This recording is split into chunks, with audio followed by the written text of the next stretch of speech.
Hello friends, welcome to Thanjai மண்மனம்.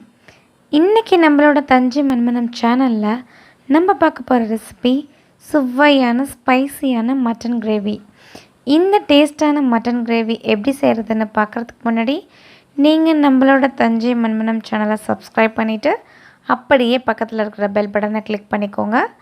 அப்போ தான் நான் போடுற வீடியோஸ் எல்லாமே உங்களோட பதிவுக்கு வந்து சேரும். இப்போ நம்மளோட ஸ்பைசியான சூப்பரான அந்த மட்டன் கிரேவி எப்படி பண்ணுறதுன்னு பார்க்கலாம். நான் இன்றைக்கி ஒரு ப்ரெஷர் குக்கரில் 1/2 கிலோ மட்டன் ஆட் பண்ணியிருக்கேன்.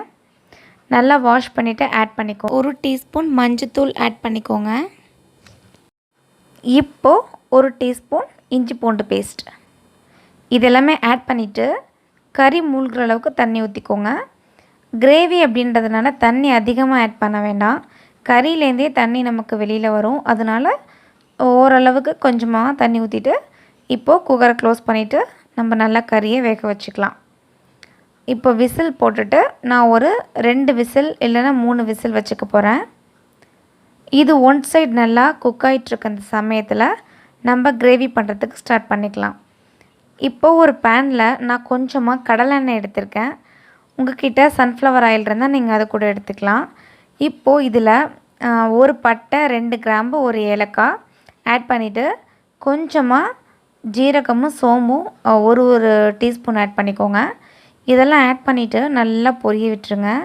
இந்த மாதிரி அதெல்லாம் வதங்கின பிறகு இப்போ நான் கட் பண்ணி வச்சுருக்க ஒரு பெரிய சைஸ் வெங்காயத்தை இதில் நான் ஆட் பண்ணிக்கிறேன். சின்ன வெங்காயம் கூட ஆட் பண்ணிக்கலாம், உங்களோட விருப்பம்தான். சின்ன வெங்காயம் இருந்தால் நீங்கள் அதே மாதிரி குட்டி குட்டியாக கட் பண்ணிவிட்டு ஆட் பண்ணிக்கோங்க. நான் பெரிய வெங்காயம் ஆட் பண்ணிவிட்டு ஒரு கொத்து கருவேப்பிலை ஆட் பண்ணியிருக்கேன். இப்போது அந்த வெங்காயம் வதங்குற அளவுக்கு உப்பு நம்ம ஆட் பண்ணிக்கலாம். உப்பு வந்து நான் வெங்காயம் வதங்குறதுக்காக ஆட் பண்ணியிருக்கேன். உப்பு பத்தலை அப்படின்னா நம்ம கடைசியாக ஆட் பண்ணிக்கலாம். இப்போது கட் பண்ணி வச்சுருக்க ஒரு தக்காளி ஆட் பண்ணிவிட்டு இந்த அளவுக்கு வெங்காயம் தக்காளி நல்லா வதங்கின பிறகு இப்போ நம்ம இதிலையே மசாலாஸ் எல்லாம் ஆட் பண்ணிக்கலாம். நான் வந்து 1 டீஸ்பூன் மிளகாய்த்தூள், 2 டீஸ்பூன் மல்லித்தூள் ஆட் பண்ணியிருக்கேன். அப்புறமா 1 டீஸ்பூன் மட்டன் மசாலா நான் ஆட் பண்ணியிருக்கேன். அப்புறம் லாஸ்ட்டாக 1 டீஸ்பூன் பெப்பர் தூள் இதெல்லாமே ஆட் பண்ணிவிட்டு நல்லா மிக்ஸ் பண்ணி விட்டுருங்க. மட்டன் மசாலா ஆட் பண்ணி பண்ணுறதுனால டேஸ்ட் நல்லாயிருக்கும். நான் இன்றைக்கி சக்தி மசாலா மட்டன் மசாலா தான் ஆட் பண்ணியிருக்கேன். உங்களுக்கு எந்த மட்டன் மசாலா பிடிக்குதோ அதை நீங்கள் ஆட் பண்ணிக்கலாம். ஹோம்மேட் மட்டன் மசாலா இருந்தால் அது கூட நீங்கள் ஆட் பண்ணிக்கலாம்.